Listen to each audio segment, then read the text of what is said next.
बिस्मिल्लाहिर्रहमानिर्रहीम, अस्सलाम वालेकुम। मैं हूं शकील कुरेजा। पाकिस्तान तहरीक इंसाफ का जलसा कल हो गया। कल बड़ी तफसील के साथ मैंने बात की थी और खदशा इस चीज़ का जाहिर किया था कि शायद पाकिस्तान तहरीक इंसाफ के लिए आगे जो सख्तियाँ हैं वो बढ़ेंगी और आज वैसा ही हुआ। क्रैकडाउन का बाकायदा आगाज़ हो चुका है। पाकिस्तान तहरीक इंसाफ के लिए इस वक्त एक एमरजेंसी की सी सिचुएशन है। रात के इस वक्त जब हम वीडियो रिकॉर्ड कर रहे हैं, मुसलसल खबरें आने का सिलसिला जारी है। आज दिन के अंदर भी कुछ सरासीमगी थी माहौल में और कुछ खदशात जो है वो जाहिर किए जा रहे थे। कल रात जलसा होने के बाद से ही इन खदशात का जो है वो इजहार हो रहा था कि पाकिस्तान तहरीक इंसाफ के ऊपर कल कोई मुश्किल आएगी और आज वो मुश्किल आई, जिसका आगाज़ हुआ है आज और आगे ये कहाँ तक जाएगी ये इसके ऊपर कुछ कहना कबल वक्त है।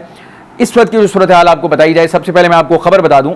खबर यह है कि आज दिन के वक्त गालबन कोई असर के वक्त एक खबर आई कि रेड जोन को जो है वो सील किया जा रहा है। रेड जोन से ही हमारा गुजर होता है, डेली आना जाना वहाँ से होता है, करीब ही है। तो मैं इस चीज़ पे बड़ा गौर ख़ास कर रहा था कि आज रेड जोन को सील करने की क्या वजह हो सकती है। किसी किस्म का ना कोई गेस्ट वहाँ पे रुके हुए हैं, ना कोई डेलीगेशन आ रहा है और ना कोई ऐसी और रीज़न है। तो मुकम्मल तौर पे रेड जोन को सील कर दिया गया और रेड जोन को सील करने के बाद एक रास्ता दिया गया सिर्फ वहाँ से दाखिले और बाहर निकलने के लिए, जिसकी वजह से हर तरफ डाइवर्जेंस लगी, ट्रैफिक जो है वो बहुत ज़्यादा ब्लॉक हो गई। वो एक अलग खबर बन गई। तो कुछ जगहों से पता करने की कोशिश की कि ये क्या मामला है और क्या वजूहत हैं, क्यों इसको बंद किया जा रहा है। तो खातिर खा इत्तला कोई जो है वो ना मिल सकी। यानी कि सवाल अपनी जगह मौजूद रहा कि रेड जोन को क्यों सील किया गया। वो फिर रात गए पता चल गया कि रेड जोन को सील करने का मकसद क्या था। मकसद ये था कि आज सेनेट का भी और कौमी असम्बली का दोनों इजलास थे और उसमें पाकिस्तान तहरीक इंसाफ के जो अरकान हैं वो मौजूद थे, कौमी असम्बली में भी और सेनेट में भी। तो गवर्नमेंट की जानिब से जो मनसूबाबंदी की गई कि उनको एक किस्म का आपने कॉर्डन ऑफ कर दिया। रेड जोन के अंदर वो मौजूद हैं, यानी कि पार्लियामान के अंदर हैं, सेनेट में भी और कौमी असम्बली में भी। ये अरकान यहाँ से निकलेंगे तो इनकी गिरफ्तारी का जो एहतमाम था, जो तैयारियाँ थी, वो बड़ी ही खामोशी के साथ कर ली गई थी। तो सब जगहों सील कर दिया गया और जहाँ से गिरफ्तारी मतलूब होगी वहाँ से उनको गिरफ्तार कर लिया जाएगा। तो ये बुनियादी वजह बनी रेड जोन को सील करने की। लेकिन आज खबर जब आई गिरफ्तारियों की, सबसे पहले वो थी इनके जनाब पाकिस्तान तहरीक इंसाफ के शेर अफजल मरवत साहब। उनको सबसे पहले गिरफ्तार किया गया और गिरफ्तार कहाँ किया गया, वो पार्लियामेंट से बाहर निकले और बाहर निकलते ही उनको गिरफ्तार कर लिया गया। आपने उसकी फुटेजेस देखी होंगी और वो विक्ट्री का साइन भी दिखा रहे थे। बहरहाल उनकी गिरफ्तारी हुई, उसके बाद ये सिलसिले का आगाज़ हुआ। और उसके बाद जो खबर आई दूसरी गिरफ्तारी की, वो शुएब शाहीन साहब हैं, इस्लामाबाद से उन्होंने इलेक्शन लड़ा NA का और उनको 2 इतलात हैं उनके घर से या उनके ऑफिस से मुतज़ाद इतलात है। बहरहाल उनको गिरफ्तार कर लिया गया और पुलिस ने इसकी तस्दीक भी कर दी। ये उनके दूसरे रहनुमा थे लेकिन वो MNA नहीं है। बहरहाल उनकी गिरफ्तारी डल गई। उसके बाद फिर खबर आई पाकिस्तान तहरीक इंसाफ के मौजूदा चेयरमैन जो हैं बैरिस्टर गौर खान साहब, उनको भी गिरफ्तार कर लिया गया। और इस तरह और भी बहुत सारी खबरें जो हैं वो ज़ेर गर्दिश हैं इस वक्त के। क्रैकडाउन का मज़ीद उसमें सख्ती लाने का भी इंदिया दिया जा रहा है, जबकि पुलिस एहलकार कुछ मज़ीद गिरफ्तारियों के लिए पार्लियामेंट के बाहर मौजूद हैं। और मज़ीद किस्में जरताज गुल साहिबा हैं, उसमें मतलब उनको गिरफ्तार करना है, उमर अयूब साहब हैं, उनको गिरफ्तार करना है। तो ये पाकिस्तान तहरीक इंसाफ के ऊपर जो क्रैकडाउन का सिलसिला है उसका बाकायदा आगाज़ हो चुका है। और बुनियादी वजह उसकी क्या है, जो FIRs हैं उनमें तो ये है कि जो SOPs बताई गई थी, जो शराइत थी जलसे की, उनकी खिलाफ वर्जी की गई और मुतादिद दीगर दफ़ात जो हैं उनको लगाकर उनकी गिरफ्तारियाँ अमल में लाई जा रही हैं।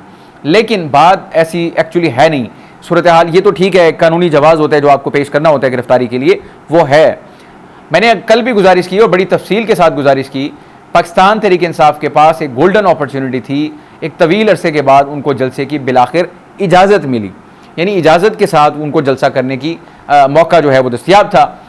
लेकिन उसमें काम ख़राब कहाँ पे हुआ, हुकूमत का काम। ये जो हुकूमतें हैं, चाहे वो PTI की थी, चाहे वो नून लीग की थी, पीपल्स पार्टी की हो, एहतजाज को तो हुकूमतें रोकती हैं। ये तो एक तयशुदा हकीकत है, इसमें तो कोई दोहराई नहीं है। और ये अपोजिशन को पता होता है कि हुकूमत कभी भी उनको खुला मैदान नहीं देगी। तो इनके लिए रास्ते बंद किए गए, इसमें कोई शुबा नहीं है। रावलपिंडी हो, इस्लामाबाद के दाखिली रास्ते हों, तो जो स्ट्रेटेजिक पोजीशंस थी वहाँ पर हुकूमत की जानिब से रुकावटें डाली गई, जो कि डाली जाती हैं हमेशा। और ये अपोजिशन को पता होता है, इनको भी मालूम था। वहाँ पे जो मुठभेड़ हुई पुलिस और इनके दरमियान, वो भी वाक़यात होते हैं, उसमें भी कोई इतना बड़ा मसला नहीं है। कोई बड़ा एहतजाज मेरा नहीं ख्याल ऐसा हो जिसमें इस किस्म की चीज़ें ना हुई हों। ये एहतजाज का लाजिम मलजूम हिस्सा है और ये होता है। असल काम कहाँ पे ख़राब हुआ, असल काम हुआ तकारीर के ऊपर। और तकारीर में से भी 2 जो हैं बिलखुसूस, मैंने कल पूरी अपनी कल की जो वीडियो थी वो मैंने यही कहा था कि गंडापुर साहब की जो तकरीर है, जो उनका मनसब है, जो उनकी तकरीर है, जो उनके अल्फाज का चुनाव है और जिसको उसने मुखातिब किया, ये पाकिस्तान तहरीक इंसाफ के लिए बहुत बड़ा चैलेंज बनेगी। और आज आप सूरत हाल देख लें, पाकिस्तान तहरीक इंसाफ को अब एक और नए बड़े चैलेंज का सामना है। एक तरफ उनके बयानिए को जिद पहुंची यहाँ से 9 मई वाले मामले के ऊपर, यानी कि उनके ऊपर ये ऑलरेडी एक तासुर है कि इनका जो हदफ है वो फ़ौज है और ये उन्हीं के ऊपर चढ़ाई करना चाहते हैं। 9 मई उसी तनाजुर में है, फिर ये एक और 9 मई करना चाहते थे, तो उन्होंने सारी वो चीज़ें कर दी कल जो सारी पाकिस्तान तहरीक इंसाफ के खिलाफ जाती हैं, और उसका रद्द-ए-अमल आज आपको नज़र आ रहा है। अब गंडापुर साहब ने कल, अगर मैं उनकी कुछ बातों को वजाहत कर दूँ, एक तो उन्होंने सुप्रीम कोर्ट के ऊपर इल्ज़ाम तराशी की, यानी जो फैसला आया, कहा जी सुप्रीम कोर्ट ने इनको एनआरओ दे दिया। एक फिर उन्होंने मीडिया के ऊपर बेलगाम तजिया और तबसरा कर दिया, बिकाऊ माल और ये और वो, सबको नहीं कहा, लेकिन कहा जी बहुत सारे ऐसे हैं बिकाऊ हैं, कलम फरोश हैं वगैरह वगैरह। ख़वातीन के हवाले से जो नाजेबा गुफ्तगू उन्होंने की, ख़वातीन सहाफ़ियों के हवाले से, वो एक अलग प्रॉब्लम उनके लिए बन गई।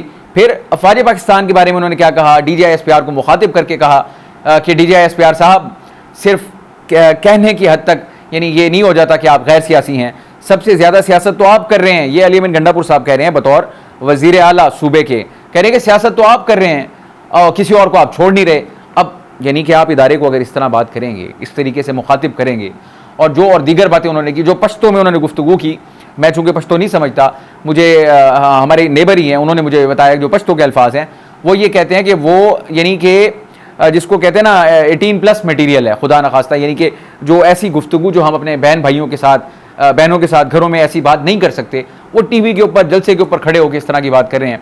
18+ जिसको कहा जाता है कि यानी कि बालिग लोगों की जो गुफ्तगू होती है अमूमन उससे भी अवॉइड किया जाता है, वो एक सूबे के सरबराह होकर जलसे में खड़े होकर ये बात कर रहे हैं।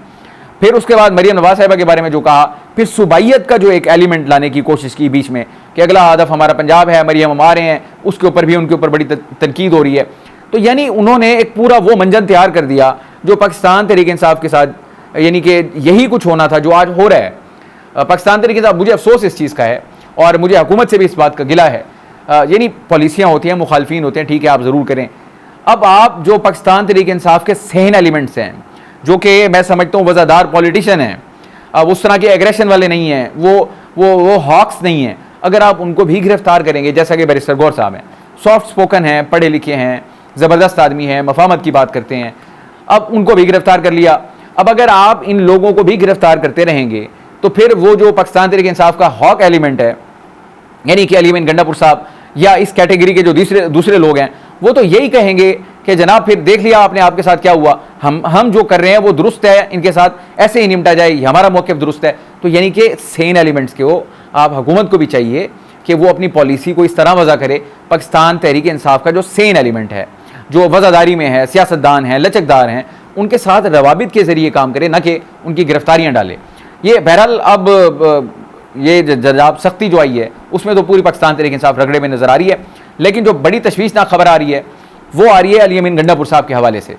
अली अमीन गंडापुर साहब के हवाले से खबर आ रही है कि शायद उनकी गिरफ्तारी का भी कोई फैसला हो चुका है, या ये भी मुतज़ाद इत्तलात आ रही हैं कि उनको या तो नज़रबंद किया जा रहा है या फिर उनकी गिरफ्तारी का फैसला किया गया है।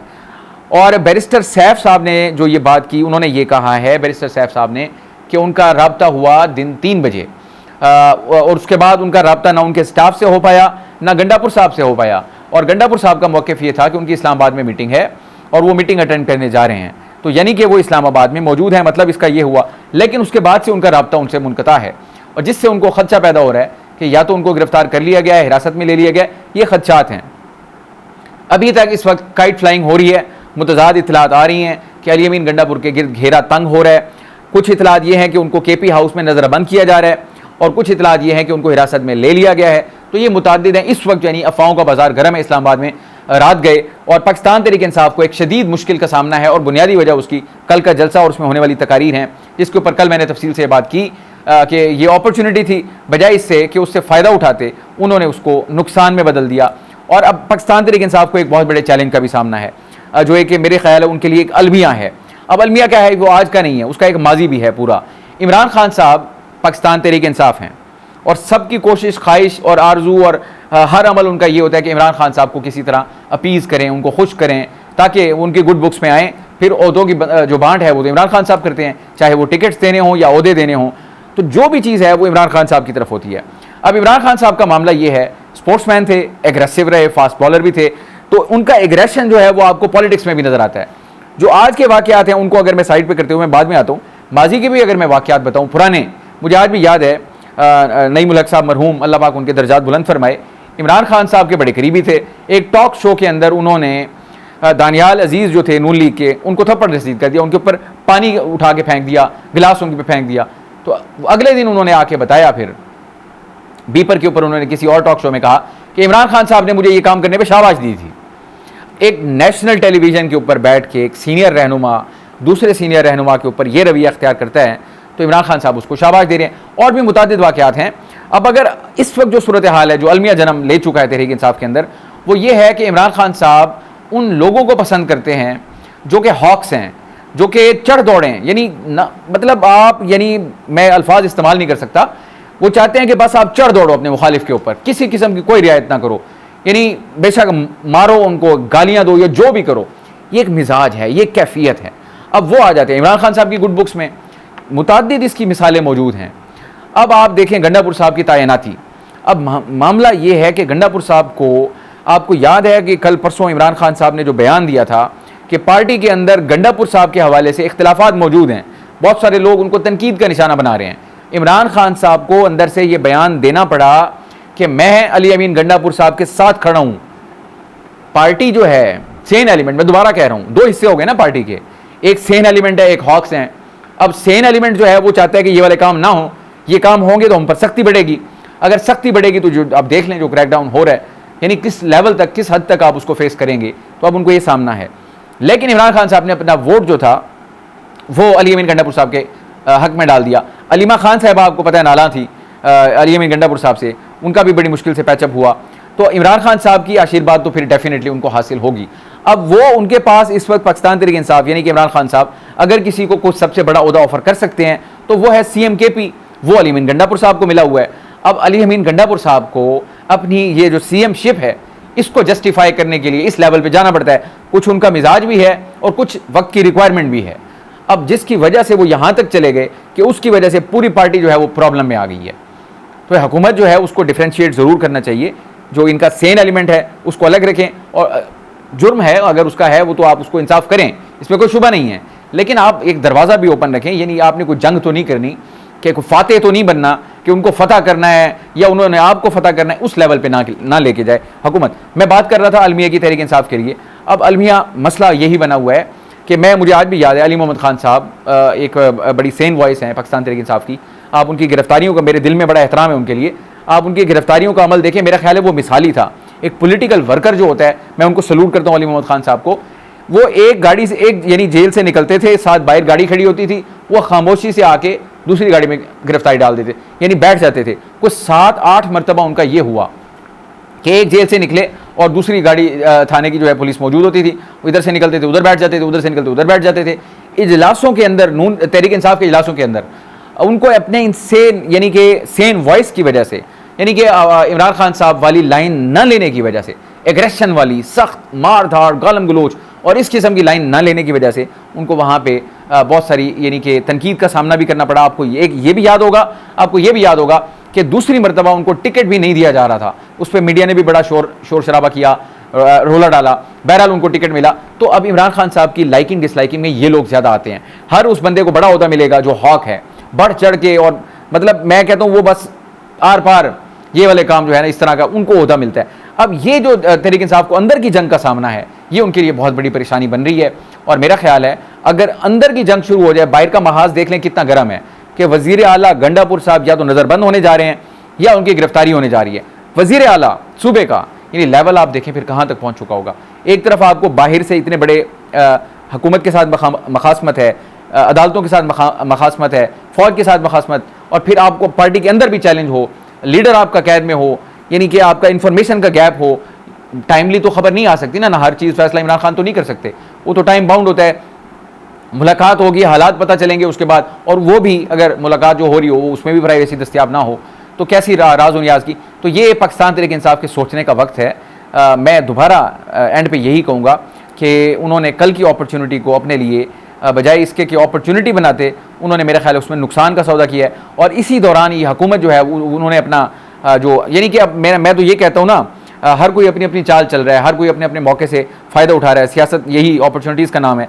अब हुकूमत की जानिब से भी बड़े बड़े इजलास हो रहे हैं, सदर जरदारी साहब भी मुतहरिक हुए, वज़ीर आज़म साहब मुतहरिक हुए, आज फिर जनाब वज़ीर-ए-आज़म ने तमाम इत्तेहादियों के अरकान पार्लियामेंट के लिए इशाइया रखा है और वहाँ पे गुफ्तगू होगी। पीपल्स पार्टी ने अपने तमाम अरकान को बुला लिया।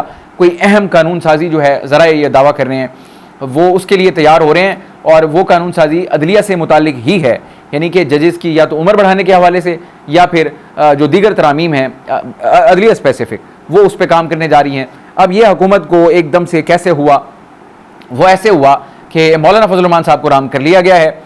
अब इनको नंबर्स की ज़रूरत है 4।